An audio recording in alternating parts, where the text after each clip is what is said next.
that YouTube is cutting off just recently the first couple minutes of my video that I'm talking, and so I'm not gonna do that today. I'm just gonna go a little bit slower so I don't have to worry about that happening.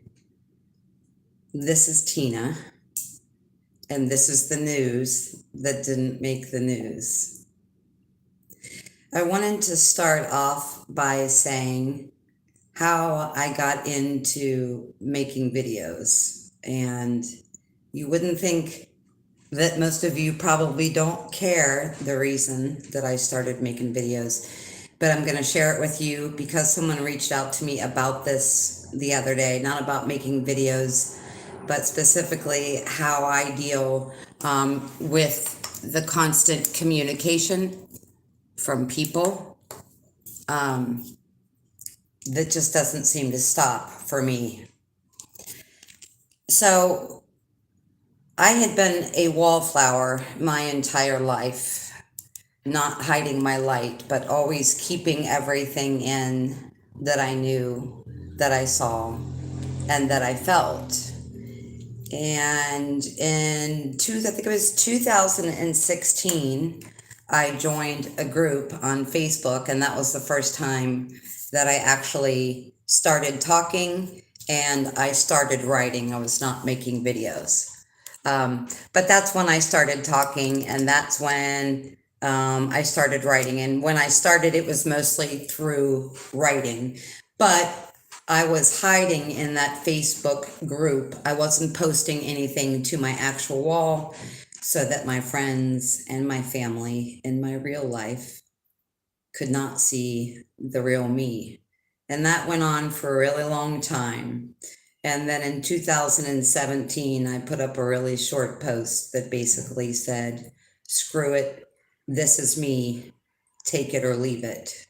And that's when I started having thousands of followers on Facebook. Now, I'm not saying this to be egotistical about how many followers I have on Facebook, and I don't even use Facebook anymore except for to communicate with people through Messenger for readings, and also to share my videos because there's such a large portion of my audience that is over 60, and they have an easier time with Facebook. It's what they know. It's really easy for them.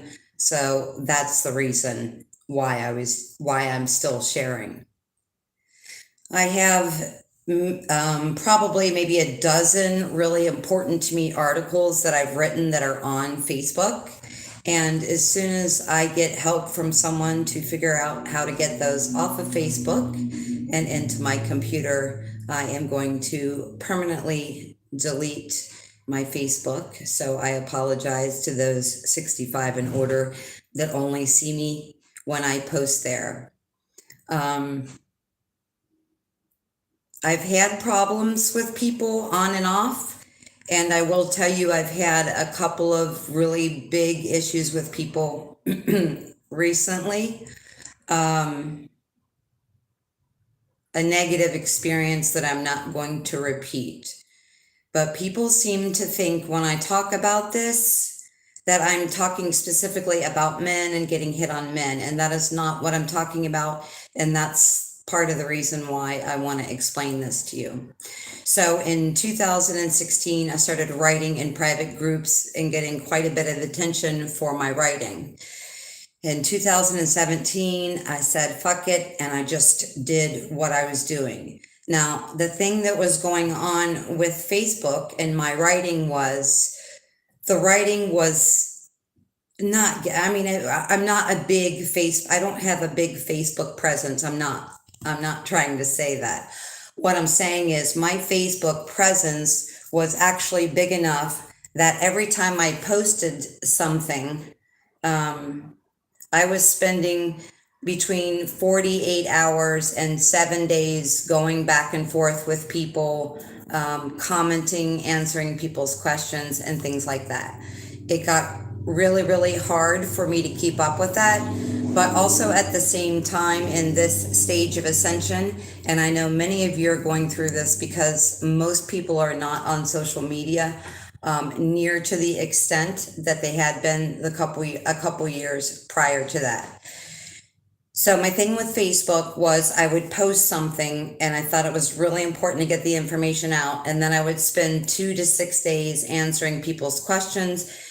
A lot of people wanted to be very private about it, didn't want to make a comment, didn't want to share that comment with the world. And so then what started happening is I started getting really inundated with Messenger again to the people, and I had to block a couple people actually the other day because they said all I talk about is men chasing me, and that's not true. I've never ever said that.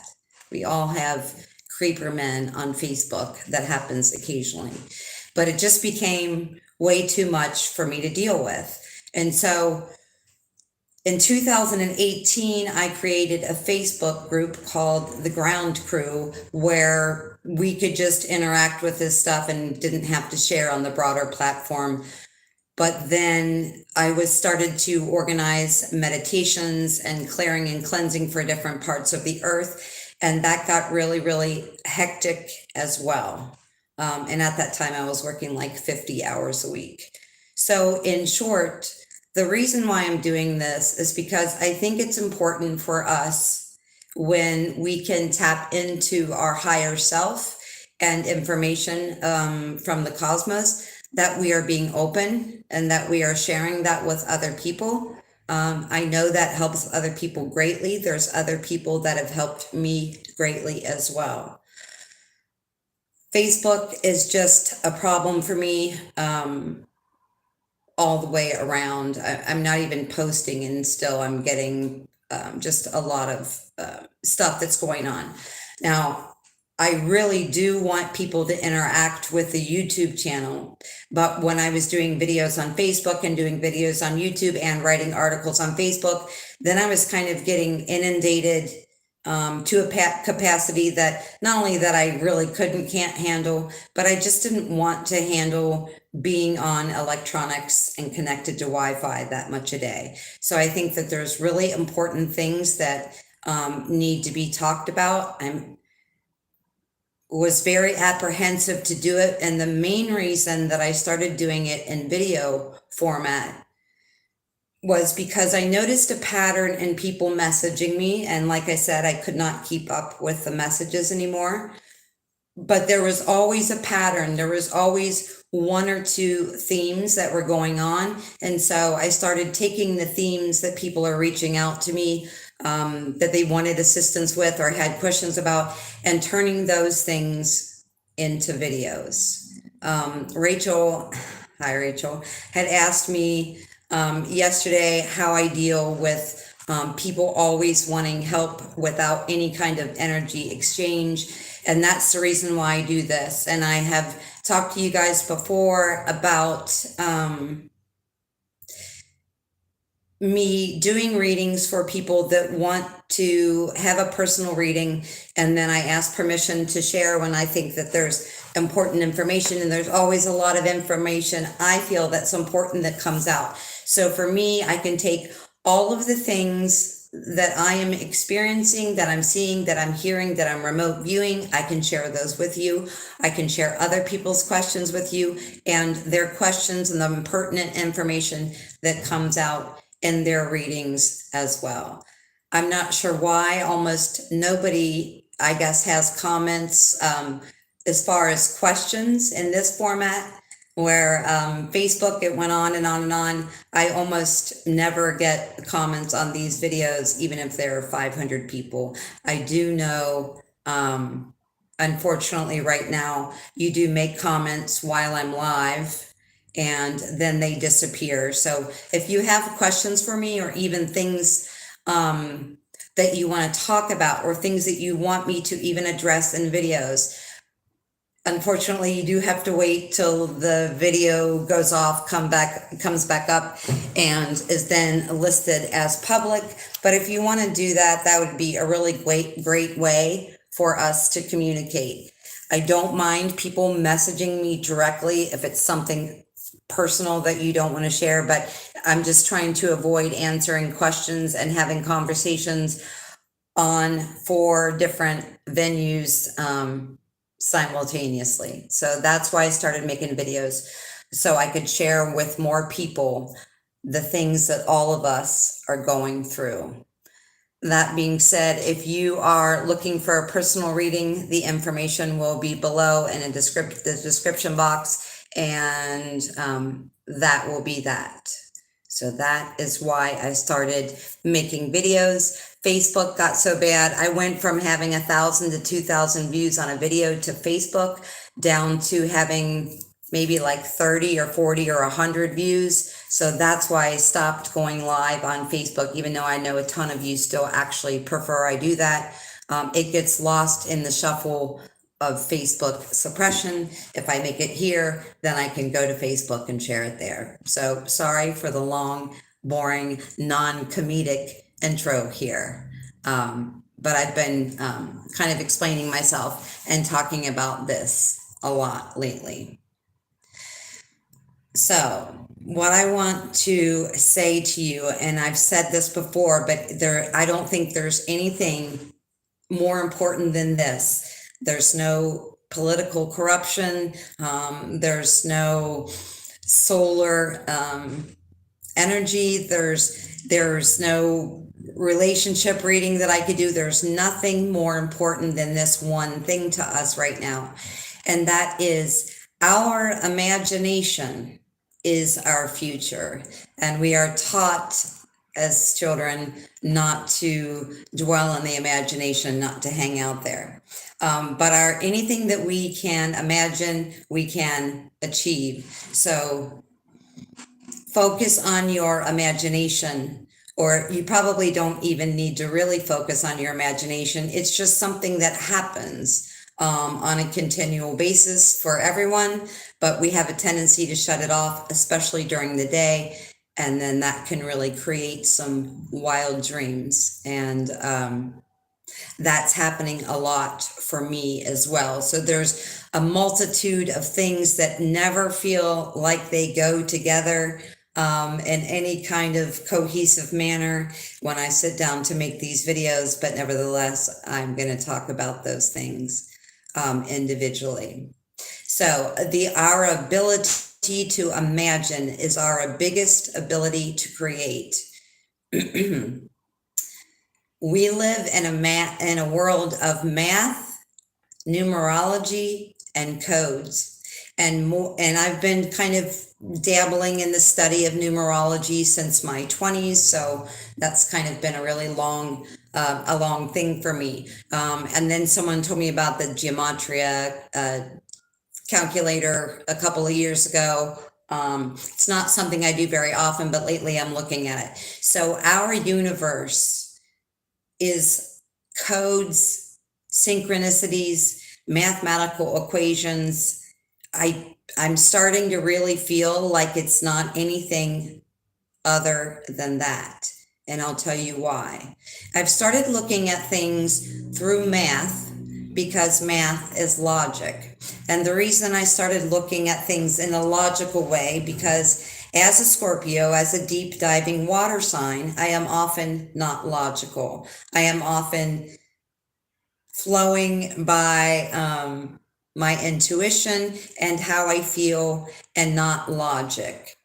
So when you're looking at mathematical equations and how things happen in your life, how people happen or jobs happen, or even geographical locations, if you don't know a lot about numerology, you don't even need to, because there's so many shortcuts now. So there's a gematria calculator online and you can look things up. For example, you might notice that you were born as the 5th sign in the zodiac. Your partner was born in the 6th sign of the zodiac, and you met in a month that was number 7. So you have 5, 6, 7. You see what I'm saying? So anything, for me,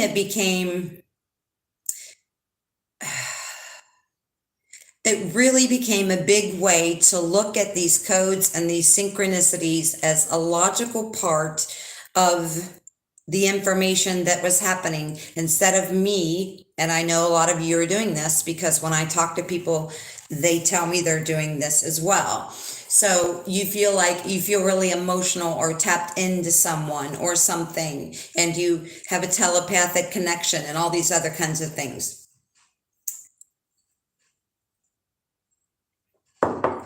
With that, when you're looking, like I said, you may be your sign, your particular sun sign may be the fifth zodiac sign. Your partner's may be the sixth, and you may have met in the seventh month. So these kind of things really help me a lot, especially in my broad, multi-dimensional experience where I am a lot of times in a world where nothing makes logical sense. But then I started realizing that the synchronicities were explaining to me, were telling me, were hinting to me that there is an incredible amount of code and an incredible amount of logic that of things that were happening. I've been looking at something for the last couple months and have 2 pages of numerical sequence just about myself and another person, and not only the connection in numerology and synchronicity, but also how those things mimic and mirror each other. So if you, like me, are having very fantastical visions, constantly getting number synchronicities, or let's say you're getting a constant urge or message to move to Oregon, you might put in your first and last name, see what the gematria calculator brings up, and then put in Oregon, see what it may be a numerical match, or it may be what I like to call like almost a palindrome, but not quite. Like, let's say your name equals 6611 and the state of Oregon, for example, equals 1166. So you're looking at a compatibility. And I think when there's so much constant change right now, that it gives a little bit of equilibrium to your guidance when you may feel a little bit like you're being unreasonable or you're being in a hard space about what you want, but there's absolutely no logic to what you're actually thinking. So I highly recommend looking at that. There are tons and tons of people who study the sequence of events that happened on Earth in history, as far as wars and famines and all kinds of things. It's not something I've studied, but there are 1 or 2 people that I watch that have talked about the different things that have a tendency to keep happening, or not a tendency, but a numerological manifestation of repeating the same cycle every 138 years or whatever that is. So if that's something that interests you, there's tons of people out there. It doesn't interest me quite as much on the world stage as it does the micro stage, but here's what I'm noticing, and here's why I'm starting to feel like everything is just code. So in looking at my numerology and someone else's numerology together, there are so many unexplainable things, right? So sometimes we think, oh, I manifested this job, or I manifested this person, or I manifested this house, and you would be partially correct. But I very much believe that it's about our ability to manifest, but I also believe there's another force. So I kind of believe it's a mix-up, whether it's 50-50 was my initial thought. I never stick to anything longer than I feel like it's valid. But to me, it really feels like it's partially our manifestation ability, our thoughts, our daydreams, what we're sitting around desiring that pops up into our life. But I also think there's an environmental factor in that. And I've known that, I guess, for a while. What I'm really starting to notice right now is that things are really happening on specific dates as an individual, not just not just on the world stage, but also in our lives. So if you're someone that's experiencing that dreamy state where, am I making this up? Is it real? Am I making this up? Was it ever real? Did it ever exist? That's why I'm wearing my unicorn shirt today. Do they exist? Did they ever exist? I like to believe that they do. So I think that's something, that code, that logic is something that helps me as an emotional person, and that may be something that helps you too. Because I'm really starting to feel like we're playing a mathematical, like there's this code, like I've been talking about the soul map for a while. And I almost am starting to gauge my response, my heart's response, my avatar's response, this response of my thoughts, if you will, to this soul map that I've been talking about. And I haven't seen it other than it's a map rolled up in someone's hand, right? Or from a distance. So I couldn't tell you if it's got states on there or names or what. And I kind of just figured it was a little bit of everything. But I'm really starting to feel like in the last week that it's nothing but a numerical code about when things happen, when you meet certain people, when you move from one country to another, all of those things, which are very, very fascinating to me, that there is some rhyme or reason or magic to the universe and synchronicity and numerology. And I did start kind of looking into numerology, like in my 20s and my 30s. I went a little bit deeper, but I didn't go really deep into it. And there's a person that I just recently found, and his name is Jason, and he studied the Bible and many other texts, every text. He said he's read thousands and thousands of books, and what he has done over the last, he went to I don't know what he did, but when he was 17, he went to jail in Texas. And in Texas, even when you're 17, you are treated like an adult. So he spent 36 years in prison, and the entire time he was doing that, he spent reading thousands of books and studying the Bibles, all Bibles, the I Ching, Celestian prophecy, everything you can imagine. And what he's done with that, he doesn't ever say he's using his intuition. He doesn't ever profess to be psychic or have insider information. None of that. This guy is a guy that has spent, I guess, the last almost 36 years or 37 years studying literature, especially indigenous mythology, biblical text, and things like that. And what he has done is he has put all the information the best as he can in a chronological order to try to bring back the restorative history on what the people and the planet and all of these things that have happened cyclically that are time coded over and over again. And he's found many, many things that are super fascinating to me. So right now he's absolutely the only thing I'm watching. His channel is called Archaics. It's Archiax. I think I'm saying that right. And his name is Jason. Not going to tell you ever how he feels about anything, but he's got tons of videos on YouTube that you can check out. He is a big believer also in the firmament theory, if you will. I don't know.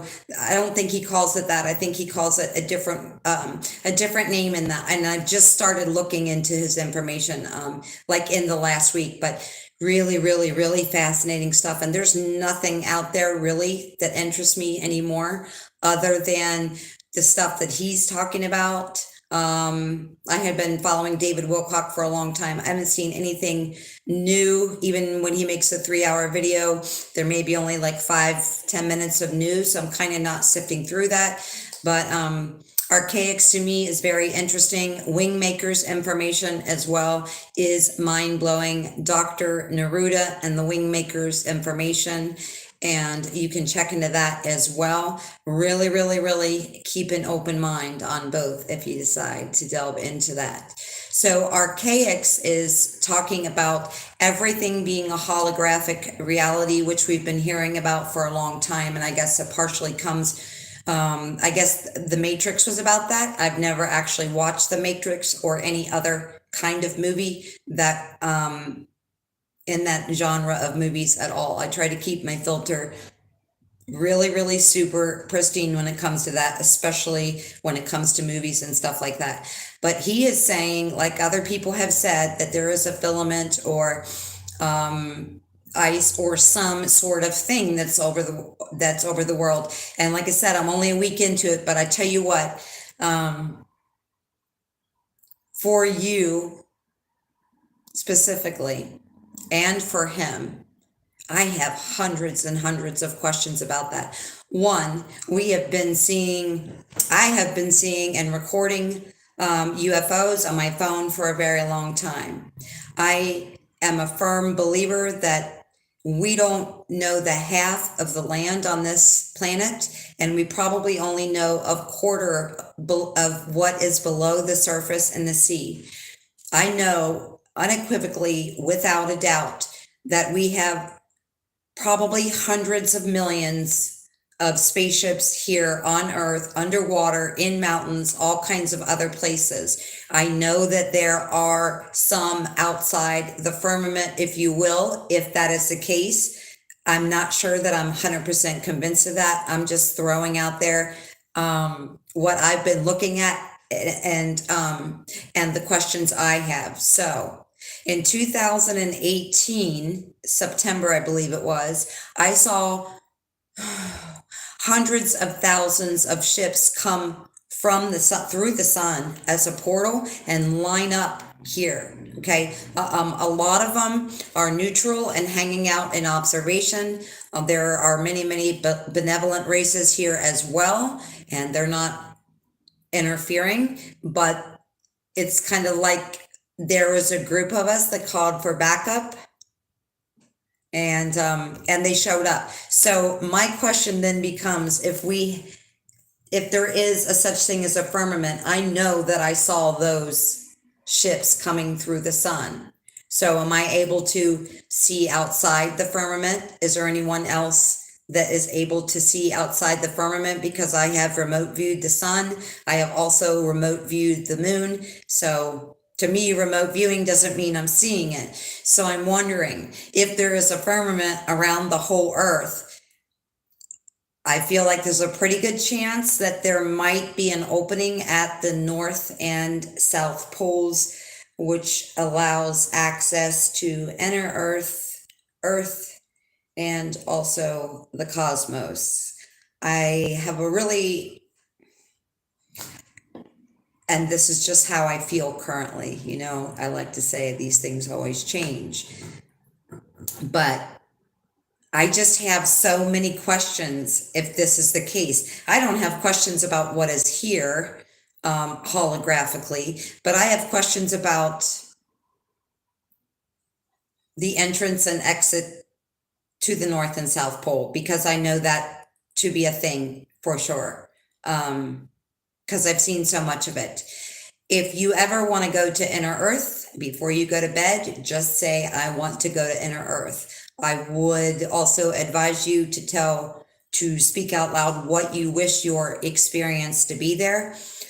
This is something I've been doing on and off for 20 years now. And the first time I went down there, I asked to go down there through the opening in the North Pole, and I specifically asked to see the flora and fauna. So just like astral projection or anything else you're doing when you plan on leaving your body and going to another location, always want to state what you want. But if you want to check that out yourself, just state that before you go to sleep.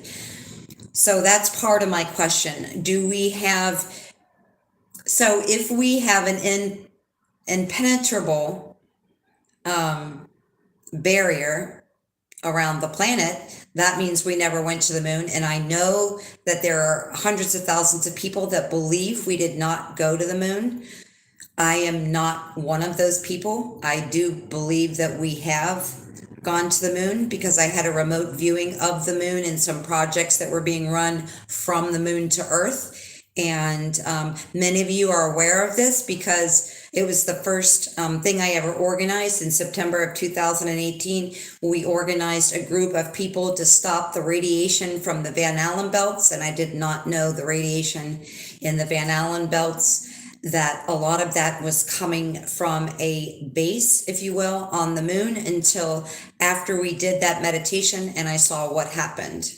I'm not going to go into that here, but this to me raises so many questions. So either our space program and other space programs are not doing anything at all, which I just really don't believe that. They may be putting stuff out or exaggerating stuff. That could well be. But I do feel like we've gone to the moon. I very much feel like we're already on Mars. That's a whole other story. But so anyway, if we have a firmament or some sort of barrier between us and the universe, what would be the point of all this backup? What would be the point of hundreds of thousands of ships coming through the sun for any kind of backup here? Because I guess at that point, they wouldn't be able to do anything but watch us as well. But again, to me right now, that just doesn't make any sense. So that's one of the questions I have. How are we getting to space, and or how would any group be able to assist this planet if we are actually buried off from everything? My second and very intriguing question I was thinking is, if this is the case, if stars, if other planets, if the sun, if the moon, if everything is a holographic projection, what is the point of that holographic projection? There's got to be something more to it than me just standing outside saying, oh, look at the pretty twinkling stars. That doesn't even make sense, because on Earth, if there never were stars to begin with, we just wouldn't know any better. So why spend all that creation energy on creating something that's a holographic projection to us, and all the stories and all the legends and everything else? So there's a really big piece that I really want to just directly ask you. And I'm going to keep watching more of these videos. I've only watched 2 of the Archaics videos that Jason has done on his channel so far. But the question again, why so much creation energy spent on holographic projections that are absolutely unnecessary? So that's my first question. Now, my second thought was, if these other planets and the sun and the moon and all these beautiful systems of stars are nothing but holographic projection, do they have any effect on us at all? Because one thing I've realized in the last 2 years, by accidentally studying, like I didn't mean to study things. Okay, I'm making videos, so kind of 2 things. I have information that I had prior that I usually share on the video. Today there was almost nothing. I also, for some reason, when I turn the camera on, I also just start channeling. That's just how I roll, apparently. But so people were watching my videos and then sending me stuff about astrology that was saying, okay, what you just talked about, this article is all about this, and it just came out yesterday or just came out today. So I have always given some credence to numerology, and I had always given some credence to astrology, but not like I have in the last year, because all this information and these messages that are coming out in videos and coming out on paper in my dining room, people, like I said, are sending me stuff saying, hey, this person said this. And so I really, in the last 2 years, I was like, wow, this really affects us a lot more than I was actually giving it credit for. And one thing you should know about me, if you don't know already, and if you haven't been following me for a while, is I am a lifelong student. And I'm not a student who studies 30 different things all at one time. I'm a student that finds a fascination and delves into it. That fascination is usually somebody outside of myself that has done the same thing. So I don't watch anyone for astrology, for example. I don't watch anyone that has a channel about what the sun is doing. But the reason I was so fascinated with David Wilcock's information is he was studying stuff all over the place. Same with this guy, Jason from Archaics, same thing. And Dr. Neruda, the Wingmakers information, same thing. This guy was one of the top linguists, if not the top linguist and decoder on the entire planet. And these are people that have all spent years and years and years amassing information from all different places and putting it together. So it's helpful to me, right, when you're listening to your intuition and you're working with your higher self guides. Even your friends bring you information. So when that's happening for you, when you are putting the pieces from all these sources and then you find someone else that does the same thing, it's really, really awesome. But like I said, listening to his information just means I have more questions for you. So those things might be interesting things for you to check out if you like someone who has studied a multifaceted aspect of what we call this illusory reality that we live in. So the one thing that I do know is in watching and really listening to myself and rewatching my own videos and then combining it with the things that other people send me about astrology, there is definitely, even if we are quarantined, and even if every single thing out there that is part of astrology is a holographic projection, doesn't make the effect of it any less. So we can also look at that as just one more system of numerology or codes that talk to us about cycles. So fascinating stuff to me anyway. So I wanted to mention that to you in case any of those two people might be of interest to you. Again, the channel on YouTube is Archaics, Archiax. And the other one, I believe it is wingmakers.com. I'm not positive.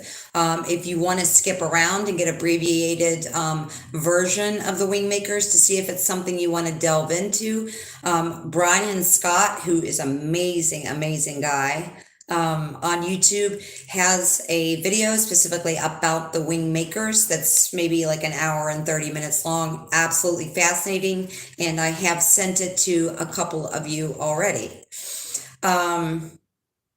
But check this out if you want. If that really just floats your boat to China, like it did mine, there are 5 interviews with Dr. Neruda and a journalist that you may want to read, and it's hundreds of pages long. But I suggest, for the easy breakdown, Brian Scott on YouTube does a video called I believe it's Who Were the Wingmakers? It may be Who Are the Wingmakers? Either way. Wingmakers.com. Check it out. If you haven't seen anything fascinating in a while, you're about to. Speaking of walking in 2 worlds, whether we are in an illusionary reality here that is domed off from the rest of creation, or whether we are open and free like a bird, is up for debate, at least in my eyes right now. But we are also walking in 2 worlds, not in an information way, but in a totally separate way of walking in 2 worlds. We have a 3D reality that we have created for ourselves through friends and families and partnerships and jobs and geographical locations. Okay, that's the 3D reality that we are walking in. And the higher dimensions are bleeding into that reality, changing that reality, altering that reality in every single moment that you allow yourself to be in the creative energy. But also, what is going on is, so there's this energy of this life we created, and a lot of people have created exactly what they want. Congratulations, that's amazing, and I'm very, very proud of you. But everybody has at least one or two things in their life that they would like to change, or that they think could be better. So what's happening when you, I'm not talking somebody here that's looking for a new wardrobe, okay? I'm not talking about 3D surface stuff. I'm saying you have a life. That life encompasses your now chosen or previously chosen 3D systems, people, places, and things. When you start to get out of tune with something in that reality that you've created for yourself, what happens is you'll start daydreaming more and more and more and more, about having a different life, about having a different creation, about taking a different path in any of those things, that are not fun and joyous and glorious.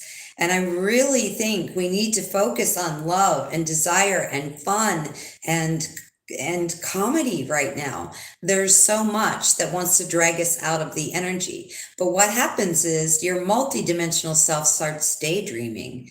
Well, what if I lived by the water instead? What if I had a dog and not just a cat? All of this stuff, right? And, it starts little and it gets bigger and bigger and bigger and bigger. And sometimes what happens, what I feel in the collective is happening, very strongly is right now. And whether that's wanting a dog or wanting to change your life, I want a dog, so I could say that's me. That's my part in the collective consciousness. But whether it's a dog or a job change or geographical location change to be by water, whatever that is, that daydreaming, that multi-dimensional daydreaming, one will very, very, very much pull things into your reality. You may have a stray dog show up at your door, and maybe you're thinking, my landlord won't let me have a dog, or somehow you get the point that even though you wanted the dog really bad, when it shows up on your doorstep, it's not something that logically or in a 3D way fits the things that you already have planned for yourself, or maybe doesn't fit your house, or maybe your partner doesn't like dogs. I don't know. But we have two things going on. Your multidimensional daydreaming is sucking those things into your reality really, really quickly. I've seen this happen with a lot of people. And then when it shows up, they're like, oh, this cute little lab's at my door. I can't have it. I can't have it. I shouldn't do it. And that's happening with jobs. It's happening with relationships. It's happening with geographical locations. It's happening with everything. So you sitting around and your multidimensional daydream about what it is that you really desire is pulling it into your life. And so then you might say, I can't have this, or this thing is already set up, or this thing is already chosen. But the reason I'm talking about this is it's kind of going to nag on you and pull on you, because initially when it starts, your multidimensional imagination comes in and says, I would like this, I would like this, I would like to be here, I would like to do this. And it kind of trickles in initially. But what I feel is happening right now is we have a flood of things pulling into being magnetized into people's lives because they sat around and thought how beautiful this person, place, or thing would be, or how beautiful it would be to have this. And then it shows up and they go into their brain and they can't deal with it. They don't know how to deal with it. So part of it is I want to know that I want you to know that you are creating that thing to show up in your life that you think you can't have, or can't incorporate, or can't deal with, or whatever it is. So you're magnetizing that thing in your multi-dimensional daydreaming. That's the first thing I want you to know. Now, it becomes stronger and stronger and stronger and stronger. So to give you like a brief idea of what is happening now, is that thing is bleeding through so hard. Now, during the day, you have your 3D life that you've already chosen, people, places, and things, right? So you're really busy, you're working, you're doing these family things, you're busy. And while you're busy, you're able to keep yourself from daydreaming about it or thinking about what you really want. Or you're trying really hard to suppress that want, that desire, that need for whatever it is for you. What happens when you have created it and then choose to ignore it is a couple things. One, during the day, you're busy, so you lay down to go to sleep at night, and whatever that is that you've swept under the carpet or stopped yourself from dreaming about during the day shows up at night when you try to go to sleep. It's really, really, really difficult for you to get to sleep. Okay. And then if you're lucky enough to get to sleep, and some people are having this so extreme that they're drinking or taking things as a sleep aid, because they lay down and everything that they've swept under the carpet all day long is coming up when they lay down. All those desires are coming out. Okay. And then once you do get yourself to sleep, then you're dreaming about it. You're waking up to it. So yeah, you want it in your life, but right now you don't have it in your life. So it's keeping you awake, and it's also waking you up in the middle of the night as well. And you may be getting up in the middle of the night. You may be drinking. You may be taking another sleep aid. You could be getting on social media in the middle of the night, whatever it is. But the only reason that I'm mentioning this to you, I know that there are a lot of people experiencing this, and I don't want to share my personal information on this, but I have started seeing things in my dreams as a flat screen television. And sometimes things are running simultaneously. To give you an example, last week I had a dream. It was a lucid dream because I was completely cognitive that I was dreaming. And I was dreaming that I was laying in bed, which is where I was sleeping, or halfway sleeping, I suppose. And I've never had a split screen television, guys. I don't even watch television, but I know there's a split screen television option that some people have. So on the left side of the television was me putting on a wedding dress, or my girlfriend Tip was zipping up the back of my wedding dress, and she was working on my hair. So me and her were hanging out. I was getting ready for my wedding. The TV, the right side of the TV in my dream, and I'm looking at both of them at the same time, was me and this man standing in, I'm not positive if it was a church, a cathedral, a mosque, what it was. I'm not sure if it was this lifetime or another lifetime. But whenever I have past lifetime recall, I look enough like myself to be able to tell that it's me for sure, but my eye color is not always the same. A lot of my past life recall, I've had very, very dark skin. Like I'm from Egypt, Greece, Turkey, that whole region there. So this was not that. This was me exactly the way I look now. So two scenes. So on the left, it's me and my girlfriend who lives in California, who I haven't even met yet. Hi, Tip. Getting ready for my wedding. And on the right, me and the groom standing in this mosque, this church, this cathedral, what it was. I couldn't really see the building. All I saw was people were there for our wedding, and I just saw us standing at the front of the church or mosque or whatever it was. The next night I had a dream, and it was just me dreaming, but again, I saw the entire dream as a television screen. So my entire dream was the television. Here's another feature that's also, I believe, available on television, where you can have, like, say you're watching the news, but then you can have this little box down in the corner where you're watching like a cooking show at the same time.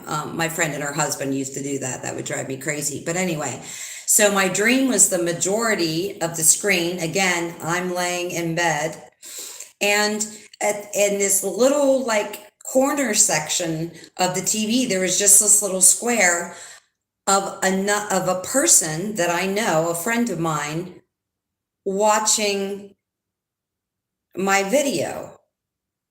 And the really weird thing is, it woke me up. It was like 3:00 in the morning. This person was watching my video, this friend of mine. I could see him in the television, in the little box, watching my video. It's almost like he was watching me or present in the dream, though it was contained, right? He was in his office, like sitting at his computer, watching me while I was dreaming. Now, I woke up like maybe once every hour. I woke up, all I know is I woke up 3 or 4 times in the middle of the night. And when I woke up, that person was still viewing me on the computer. Is this real? I have no idea. But the reason I'm telling you this is because I've noticed something when I have a really strong connection with someone and they are watching my video live, or if they are looking at my picture and maybe saying something, or maybe even just thinking something, my pupils get super, super, super dilated. And I've had many of you send me messages through Messenger. Do I know my pupils are dilated sometimes in live videos? Yes, I absolutely do know that, but that's how it affects me. My friend Herman reached out to me and said one of his nieces that was 2 years old was experiencing the same thing, extremely dilated pupils, and her pupils even changed shape during communication.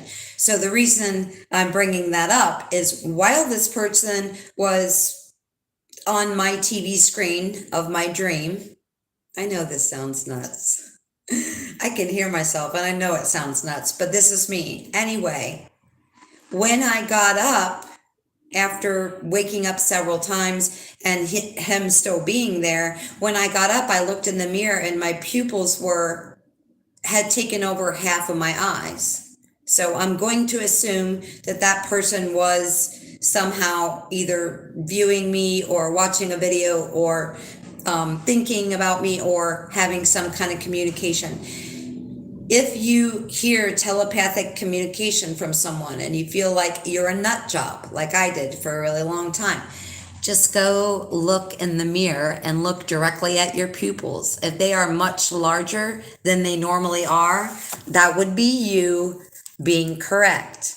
That would be you picking up on someone else's thoughts of you or telepathic connection conversation with you.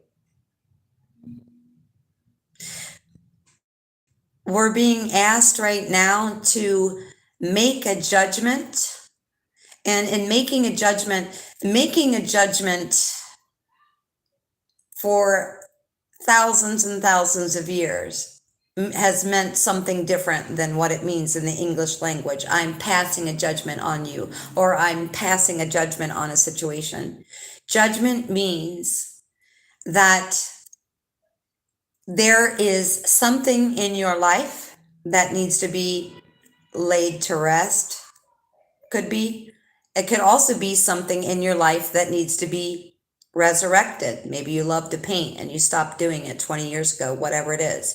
So we're all being asked to make a judgment, and the judgment we're being asked to make is what in our heart space right now feels like a victory. So instead of looking at what I can earn, what I can do,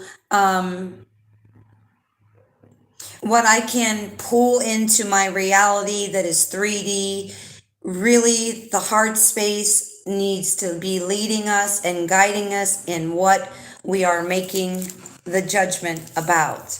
There are things in your life at the end of this cycle that need to be laid to rest.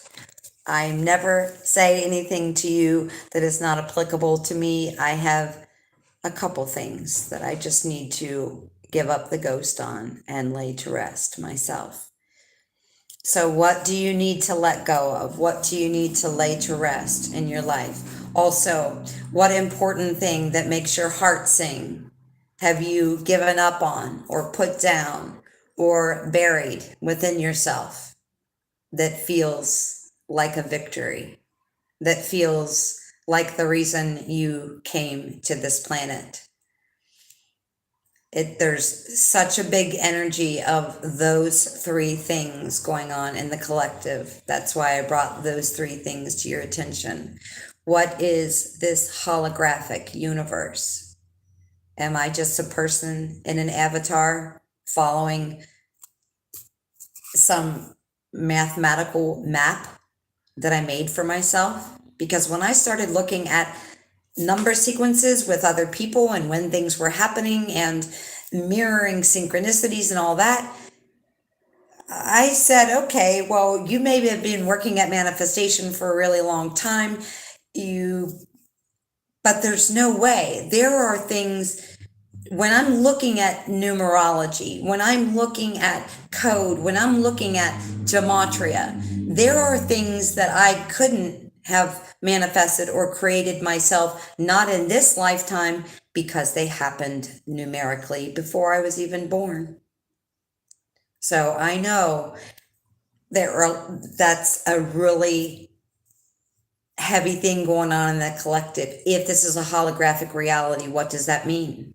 Does that mean nothing's real? And if things are real or not real, then what is their significance? Does that lessen their significance? Does that make their significance greater? Are we under a dome? Are we being held captive?